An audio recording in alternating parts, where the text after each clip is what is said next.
C'est une institution du plateau Mont-Royal. Avec ses poutines servies 24 heures sur 24, 7 jours sur 7, la banquise est l'un des restaurants favoris des gourmands et des fêtards. Quand il y a un rush, il y a vraiment une fille qui peut aller jusqu'à 2 pâtés de maison plus loin. Un engouement qui n'est pas passé inaperçu et qui a valu au restaurant plusieurs offres d'achat au fil des ans. Le voici qui passe aux mains de chez Ashton, géant de la poutine, qui compte plus de 20 succursales dans la région de Québec. Quand tu reçois un appel des gens de la banquise qui démontrent de l'intérêt envers des jeunes passionnés comme nous autres, ben, c'était simplement une opportunité qu'on ne pouvait pas laisser passer. La banquise, c'est authentique, c'est unique. La marque est très, très forte également à Montréal. Les deux entrepreneurs sont arrivés au bon moment. Les anciens propriétaires cherchaient de nouveaux défis. C'est 24 heures, la banquise, donc c'est sûr et certain que ça peut peut-être un peu user le système, mais la passion est toujours là. Entreprise familiale depuis 1968, la banquise sert d'abord des crèmes glacées avant de plonger dans la friture. Annie Barsalou reprend le casse-croûte de son père en 1994 et décide d'y ajouter une trentaine de variétés de poutine, ce qui permet au restaurant de se démarquer autant à Montréal qu'à l'international. On vient de France et il fallait goûter absolument la fameuse poutine. C'est bon, ça tient au ventre. Mais voilà, il faut affronter le froid ici, donc c'est très bien. Bonjour. Mais pas question de changer de nom.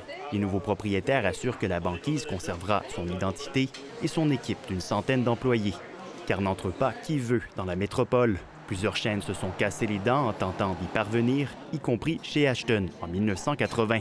Ça ne coûte pas la même chose de s'implanter à Montréal que de s'implanter à Québec. Les comportements de consommateurs de Montréal sont différents du reste de la province. Je pense qu'ils font un bon move pour étudier le marché de Montréal. Les nouveaux propriétaires de la banquise admettent qu'ils misent sur la croissance, mais lorsqu'on les questionne sur l'ouverture de Ashton à Montréal, ils se gardent bien de révéler leurs secrets. Ici Jacob Côté, Radio-Canada, Montréal. Avec nous sur le plateau, Émilie Adam et Jean-Christophe Lirette. Bonsoir à vous deux. Bonsoir. Alors, la grande aventure de Montréal, pourquoi? Pourquoi acheter la banquise plutôt qu'en effet, ouvrir un Ashton à Montréal? Je pense que c'était une opportunité, en fait, qu'il fallait saisir. Quand on a reçu l'appel, justement, de cette opportunité-là, pour nous, c'était une obligation, finalement, de l'institution. La banquise est tellement reconnue. Donc, pour nous, il fallait faire le move. Et là, vous allez garder les recettes de la banquise, les poutines de la banquise.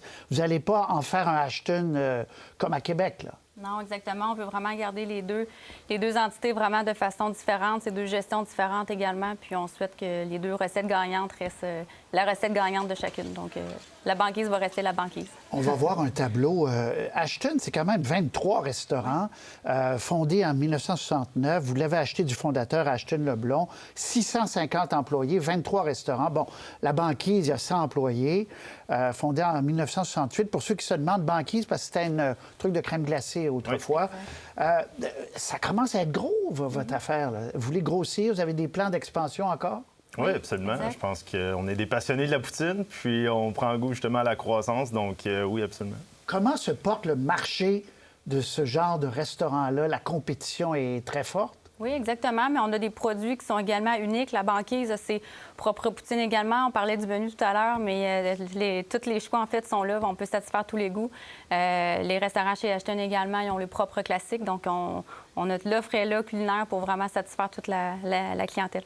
Qu'est-ce qui fait, à Québec, parlons des Ashton, que les gens y retournent, plutôt qu'aller dans des chaînes là, multinationales ou presque, là? Oui. Qu'est-ce qui fait votre force?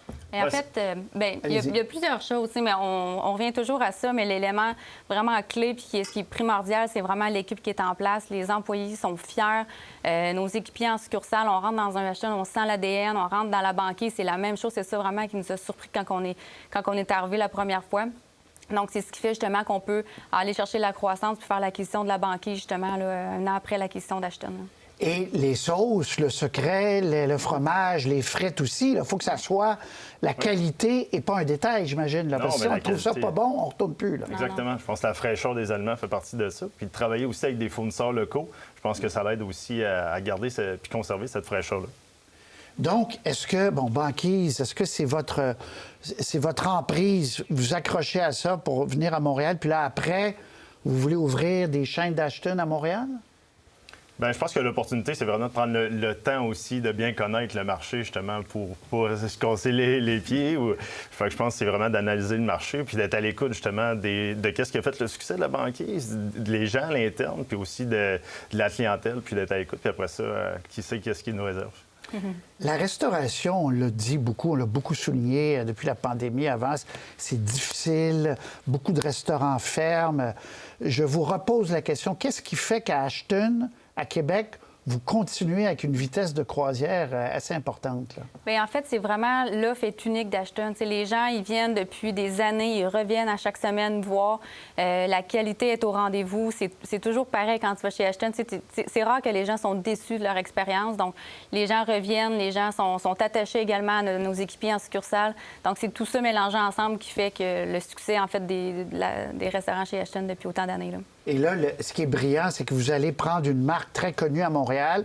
Vous imposez pas votre marque tout de suite, puis on verra. C'est ce que vous dites, là. Exact. Ben oui, pour nous, c'est un honneur, c'est une fierté, justement, de reprendre la banquise, de reprendre le flambeau d'Annie puis Marc qui nous donne cet honneur-là puis cette chance-là. Donc, on est vraiment contents. Bon, les hamburgers sont extraordinaires. Ça va rester ça va être aussi bon, là? Oui. Ben oui, absolument. On Il n'y touche a à rien qui rien. change. Vous mangez souvent dans vos restaurants? Oui, on mange souvent. On fait beaucoup de tests culinaires également. Les gens à l'interne le savent qu'on arrive toujours avec un paquet d'idées. Donc, il faut goûter, c'est sûr. Il faut être ouvert d'esprit également. Mais c'est sûr qu'on est les fans numéro 1 de nos produits. J'allais dire bienvenue à Montréal. Puis bonne chance. Bonne chance. Merci à tout le monde, la clientèle également. Merci à nos employés également d'être aussi fidèles. Merci beaucoup à vous deux. À la prochaine. Merci. Au revoir. Merci.